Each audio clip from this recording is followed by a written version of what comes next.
नमस्कार। आपका अखबार के इस अंक में आपका स्वागत है। मैं हूं प्रदीप सिंह। कहते हैं कि पहाड़ पर मौसम बहुत जल्दी बदलता है। जो लोग पहाड़ पर गए हैं, जो पहाड़ पर रहते हैं, उनको इसका अच्छी तरह से एहसास है। लेकिन जिन्होंने पढ़ा भी है उनको भी पता है। लेकिन संसद के अंदर मौसम इतनी जल्दी बदलेगा, इसकी शायद ही किसी को उम्मीद रही हो। 1 जुलाई और 2 जुलाई लोकसभा का दृश्य, जरा उसकी कल्पना कीजिए। कल्पना यानी मेरा मतलब है उसको फिर से याद कीजिए। 1 जुलाई को क्या दृश्य था और 2 जुलाई को कैसे मौसम बदला, और इस मौसम को बदलने का काम किया प्रधानमंत्री नरेंद्र मोदी ने। 1 जुलाई को लगा कि राहुल गांधी का रीलॉन्च जो है वो सफल हो गया है। उनका जो इकोसिस्टम था बहुत खुश था। और भारतीय जनता पार्टी में, जैसा मैंने पिछले वीडियो में कहा, कि बड़ी निराशा जैसी स्थिति थी। प्रधानमंत्री नरेंद्र मोदी से उम्मीद थी कि 2 जुलाई को जब वो राष्ट्रपति के अभिभाषण पर धन्यवाद प्रस्ताव पर जो चर्चा हुई है उसका जवाब देंगे तो मोदी 3 को लॉन्च करेंगे। लेकिन प्रधानमंत्री ने न केवल मोदी 3 को लॉन्च किया, बल्कि एक के साथ एक फ्री का तोहफा भी दिया। और फ्री में क्या दिया इसकी बात तो थोड़ा बाद में करूंगा। अभी पहले मोदी 3 की बात कर लें। भारतीय जनता पार्टी, जब से लोकसभा चुनाव का नतीजा आया है, भारतीय जनता पार्टी में एक तरह की निराशा है। उम्मीद से कम आया, पिछले चुनाव में जो हासिल किया था उससे कम आया। तो सब मिलाकर असर ये था, और विपक्ष की संख्या बढ़ गई। तो इस सब का मिला जुला असर ये था कि भारतीय जनता पार्टी में एक निराशा का माहौल था। प्रधानमंत्री का भाषण एक संजीवनी की तरह आया, एकदम से पार्टी को जगा दिया। पार्टी का जो इकोसिस्टम है, पार्टी के जो समर्थक वर्ग है, उसको प्रधानमंत्री का 2 जुलाई का भाषण बहुत लंबे समय तक याद रहेगा। केवल उन्होंने अपनी सरकार की उपलब्धियां और अपनी सरकार का आगे का रोड मैप नहीं बनाया, उन्होंने देश को चेताया और बताया कि देश के सामने किस तरह की चुनौतियां हैं, किस तरह के संकट हैं, किस तरह के षड्यंत्र हो रहे हैं और वो कौन लोग कर रहे हैं। जैसे बात करें अगर आप, तो सेना की ही बात कर लें, भारत की सुरक्षा की तैयारी की। उन्होंने कहा कि भारतीय सेनाओं के आधुनिकीकरण और भारतीय सेना में युवकों की, नवयुवकों की भर्ती, इसको जब रोकने का प्रयास होता है तो किसकी मदद के लिए होता है। जो भी जानते हैं समझ सकते हैं किसकी मदद के लिए। हमारे लिए आज अगर सीमा पर सबसे बड़ी चुनौती कोई है तो चीन है। चीन से किस पार्टी के और किस नेता के कैसे संबंध है ये बताने की ज़रूरत नहीं है। और उन्होंने कहा कि भारत की आर्थिक प्रगति को रोकने का, आर्थिक विकास में अराजकता फैलाने का सुनियोजित षड्यंत्र हो रहा है, और सीधे सीधे आरोप लगाया कांग्रेस पार्टी पर। उन्होंने कुछ छुपाकर दबाकर नहीं बोला, बड़े स्पष्ट शब्दों में बोला। और हिंदू धर्म को और हिंदू धर्म के मानने वालों को उन्होंने एक तरह से जगाने की कोशिश की है कि समझो कि क्या होने वाला है। ये जो हिंदू धर्म को अपमानित करने की कोशिश हो रही है, ये कोई सामान्य बात नहीं है। उन्होंने कहा ये संयोग नहीं है, ये प्रयोग है। तो प्रधानमंत्री ने वो सब मुद्दे जो उनका समर्थक वर्ग सुनना चाहता था उन सब पर बोले, और खुलकर बोले। और उन्होंने सीधा हमला कांग्रेस पार्टी पर, मतलब उन्होंने उनका निशाना, जो उनका लक्ष्य जो है, कभी इधर उधर नहीं हुआ कि जैसे अर्जुन की नज़र चिड़िया की आंख पर था, वैसे ही उनका निशाना सीधा सीधा कांग्रेस पार्टी और राहुल गांधी पर था। अब जो लोग 1 जुलाई को राहुल गांधी का भाषण सुनकर बहुत खुश हुए होंगे, उनको 2 जुलाई का भाषण प्रधानमंत्री का सुनकर बड़ी निराशा हुई होगी। और उसके उलट जिन लोगों को 1 जुलाई को निराशा हुई थी, उनमें 2 जुलाई को उत्साह और आशा का संचार हुआ होगा। तो प्रधानमंत्री, जैसी उनसे उम्मीद थी, ये जो धारणा बनाने की, परसेप्शन बनाने की कोशिश हो रही थी कि सीटें कम हो गई हैं तो मोदी बदल जाएंगे, मोदी उतने मजबूत नहीं दिखाई देंगे, मोदी कमज़ोरी से बात करेंगे, मोदी नरमी से बात करेंगे, उनमें जो है वो जो स्वैग दिखाई देता था पिछले 10 साल में, वो नहीं दिखाई देगा। ऐसा कुछ भी नहीं हुआ। मोदी मोदी है, ये बात उन्होंने साबित कर दी 2 जुलाई को लोकसभा में कि मैं बदला नहीं हूँ और मुझे बदलने की ज़रूरत नहीं है, क्योंकि मेरे लिए राष्ट्र प्रथम का सिद्धांत है। मैं देश के लिए काम कर रहा हूँ और मेरा एक ही लक्ष्य है, देश को प्रगति के रास्ते पर आगे ले जाना। और इसमें जो बाधा बनेगा, उन्होंने जो कांग्रेस के इकोसिस्टम को चेतावनी दी कि आपको आप ही की भाषा में जवाब दिया जाएगा। इसका मतलब है कि बहुत बर्दाश्त कर लिया, अब और बर्दाश्त नहीं करेंगे। आप हमारे धैर्य की परीक्षा आपने ली है, तो अब उसके जवाब के लिए तैयार रहिए। अभी तक हम आक्रमण झेल रहे थे, अब हम पलटकर वार करेंगे। ये सीधा सीधा संदेश उन्होंने दे दिया। तो इसका मतलब है आगे आने वाली 5 साल की राजनीति बड़ी कन्फ्रंटेशनल होने वाली है। भारतीय जनता पार्टी ने तय कर लिया है कि विपक्ष और ख़ासतौर से कांग्रेस इस तरह के हमलों को चुपचाप सहन नहीं करेगी। इनका जवाब उसी भाषा में दिया जाएगा। जैसे अनुराग ठाकुर ने कहा लोकसभा में कि बहुत संविधान करते हो, संविधान लहराते हो, संविधान की प्रति लहराते हो, पता भी है संविधान में कितने पन्ने होते हैं। कांग्रेसियों के पास जवाब नहीं था। किसी ने एक जो है वो साइज़ बताने की कोशिश की कि इतना मोटा। उन्होंने कहा ये नहीं, पेज बताओ कितने हैं। तो बोला कि जो लहराते हो उसको कभी खोल कर देखो भी तो, और जिसने संविधान बनाया उसका कितना अपमान किया ये भी तो बताओ। तो जवाब इसी भाषा में दिए जाने की ज़रूरत है भाजपा के विरोधियों को। भाजपा इस भाषा में बोलेगी तो बात नीचे तक जाएगी। लेकिन मैं फिर लौटकर 2 जुलाई के प्रधानमंत्री के भाषण पर आता हूँ। लगभग 2.25 घंटे से ज़्यादा वो बोले और 2.25 घंटे तक कंटिन्यूअस शोर और हंगामा होता रहा। और ये हंगामा कराया राहुल गांधी ने। उसके वीडियो भी अब सामने आ गए हैं और लोकसभा अध्यक्ष ने तो साफ साफ उनको एक तरह से लताड़ लगाई कि नेता प्रतिपक्ष होते हुए भी आप इशारा कर रहे हैं विपक्ष के सदस्यों को कि वेल में आओ। संसदीय परंपरा में, संसदीय नियमों में ये खराब बात मानी जाती है। लेकिन राहुल गांधी को इन सब से कोई मतलब नहीं है। राहुल गांधी भारत के संसदीय इतिहास में पहले ऐसे प्रतिपक्ष के नेता बनेंगे जिनके भाषण के इतने सारे अंश निकालने पड़े, क्योंकि वो अनपार्लियामेंट्री थे। वो और उन्होंने जो आरोप लगाए उनको वो अभी तक सब्सटेंशिएट नहीं कर पाए, उसकी पुष्टि नहीं कर पाए। उन्होंने स्पीकर को जरूर लिखा कि हमारे भाषण के जो अंश हैं वो निकालने नहीं चाहिए, मैंने जो कहा सच कहा। तो सच कहा तो उसको साबित कीजिए। तो प्रधानमंत्री ने जिस तरह से जवाब दिया राहुल गांधी को और गोस्वामी तुलसीदास को उद्धृत करते हुए झूठा ही लेना झूठा ही देना जब उन्होंने बोला, तो उन्होंने अखिलेश यादव को संबोधित किया। अब उसका मतलब आप समझिए कि उन्होंने एक संदेश दिया कि ये बात राहुल गांधी की समझ में नहीं आएगी। अखिलेश यादव से उनकी अपेक्षा थी कि वो समझ रहे होंगे, और अखिलेश यादव ने एक तरह से समर्थन में सर हिलाया, मुस्कुराए भी। तो विपक्ष के अंदर की जो फॉल्ट लाइन है उसको और चौड़ा करने की भी प्रधानमंत्री ने कोशिश की। इससे पहले इमरजेंसी के मुद्दे पर ऐसा हो चुका है।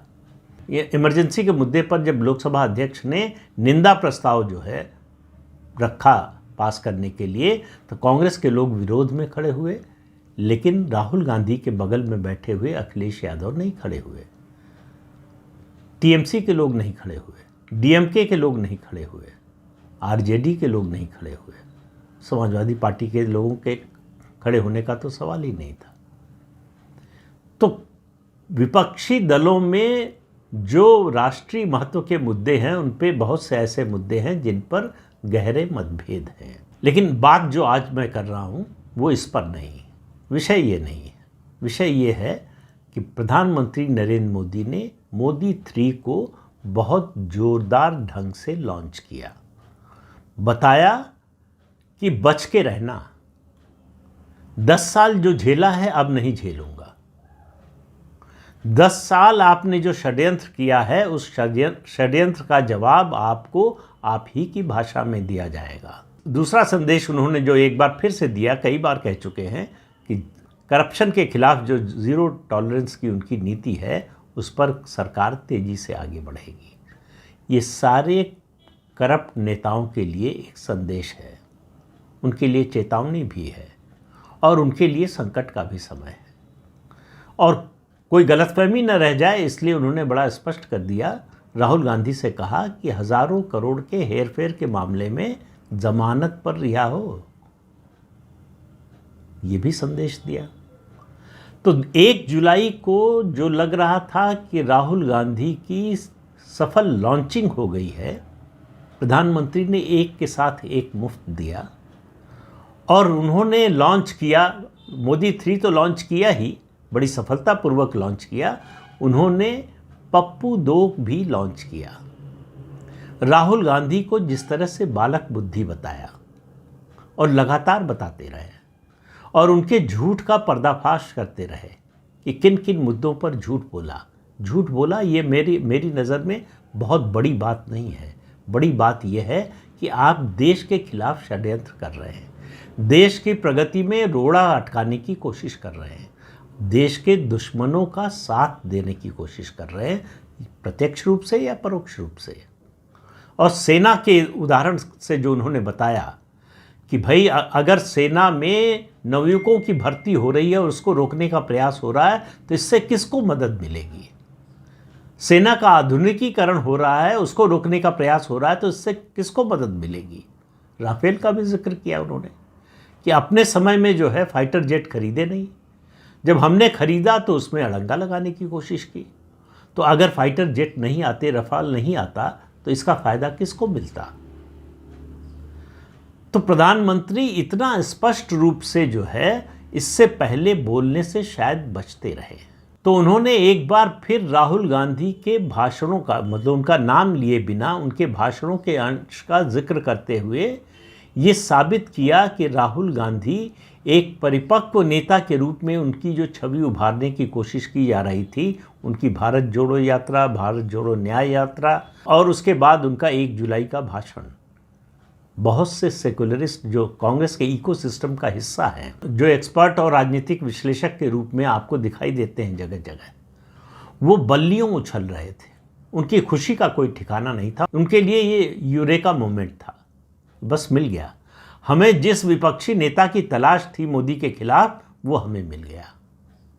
2 जुलाई 24 घंटे भी नहीं हुए, मोदी ने राहुल गांधी के इस रीलॉन्च को ध्वस्त कर दिया, साबित कर दिया कि ये फेल्ड रीलॉन्च था। और उन्होंने साबित कर दिया कि राहुल गांधी अपनी पप्पू की छवि से बाहर नहीं निकल पाए हैं। उनकी जो विषयों की समझ है, उनकी जो राजनीति की समझ है, उनकी जो स्टेट क्राफ्ट की समझ है, वो अब भी अविकसित है, वो अब भी मैच्योर नहीं हुए हैं। प्रतिपक्ष के नेता संख्या बल के हिसाब से तो बन गए हैं, लेकिन संख्या बल आपको बुद्धि नहीं देता, आपको समझ नहीं देता, आपको विषयों की जानकारी नहीं देता। वो राहुल गांधी ने अपने भाषण में भरपूर दिखाया। तो जो पप्पू 2 लॉन्च किया है प्रधानमंत्री नरेंद्र मोदी ने, मैं उसका पूरा श्रेय उनको नहीं देता। इसमें बहुत बड़ा श्रेय राहुल गांधी का अपना है। उन्होंने बोलते समय ये नहीं सोचा कि जो वो झूठ बोल रहे हैं, गलत बयानी कर रहे हैं, गलत तथ्य पेश कर रहे हैं, उसकी वजह से उनकी जो सच बात है, जो सही तथ्यों पर उन्होंने बात बोली है, वो भी प्रभावहीन हो जाएगी। अगर उनको स्टेट क्राफ्ट की, अगर उनको पॉलिटिकल क्राफ्ट की समझ होती, उनको राजनीति की बारीकी की समझ होती, अगर उनको पार्लियामेंट्री डेमोक्रेसी में कैसे अपने विरोधी पर जो है भारी पड़ा जाता है, इसकी समझ होती, तो वो ऐसा न करते। वो सारी वो बातें बोलते जिनका उनके पास प्रमाण था, जिनका उनके पास तथ्य था। उनकी बात बहुत ज़्यादा, कई गुना ज़्यादा प्रभावी हो जाती है। लेकिन उन्होंने उन बातों पर ज़्यादा जोर दिया जो तथ्यात्मक रूप से गलत थी, और जिस तरह से हिंदू धर्म का अपमान किया उन्होंने, वो उनके मूल चरित्र को दिखाता है कि मूलतः वो हिंदू विरोधी हैं, उनकी मानसिकता हिंदू विरोधी है। और एक किस्सा मैं पहले शायद 2 बार सुना चुका हूँ, आज तीसरी बार भी सुनाता हूँ आपको, कि सेकुलर पॉलिटिक्स होती क्या है, ये समझाया था विश्वनाथ प्रताप सिंह ने। जनमोर्चा बना, उनकी सभाएं जो हो रही थी दिल्ली विश्वविद्यालय में हुई, वो अखिल भारतीय विद्यार्थी परिषद ने ऑर्गेनाइज की। उसके अलावा बम्बई जा रहे थे वो, उस समय बम्बई था, मुंबई हो गया है, जा रहे थे वो, उनकी पहली सभा थी वहाँ पर। जाने से एक दिन पहले शाम को उन्होंने बयान दिया शिवसेना के खिलाफ। उनके साथ भारतीय जनता पार्टी के वरिष्ठ नेता अरुण जेटली जाने वाले थे, वो गए उनसे मिलने। उन्होंने कहा कि आपने क्या किया, आप मुंबई जा रहे हैं, आपको मालूम है शिवसेना हमारी पार्टनर है, और मुंबई में शिवसेना का क्या असर है ये भी आपको पता है, और आप शिवसेना के खिलाफ बयान दे रहे हैं। विश्वनाथ प्रताप सिंह ने कहा कि तुम लोगों को सेकुलर पॉलिटिक्स समझ में नहीं आती है। सेकुलर पॉलिटिक्स का मतलब ये नहीं है कि मुसलमानों का कोई फ़ायदा किया जाए, उनका विकास किया जाए, उनकी शिक्षा, रोज़गार, इन बातों के बारे में सोचा जाए। उसको टारगेट करो जिससे मुसलमान सबसे ज़्यादा नफरत करता है, सबसे ज़्यादा विरोध करता है जिसका।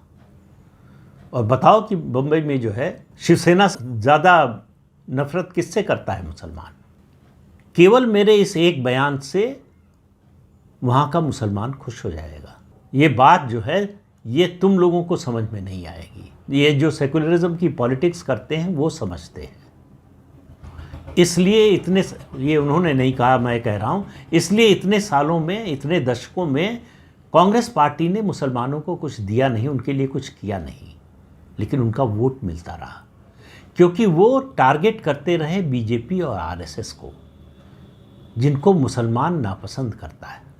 ये बात अभी भी मुसलमान समझने को तैयार नहीं है कि उनका असली हितैषी कौन है और उनके हित के खिलाफ काम करने वाला कौन है।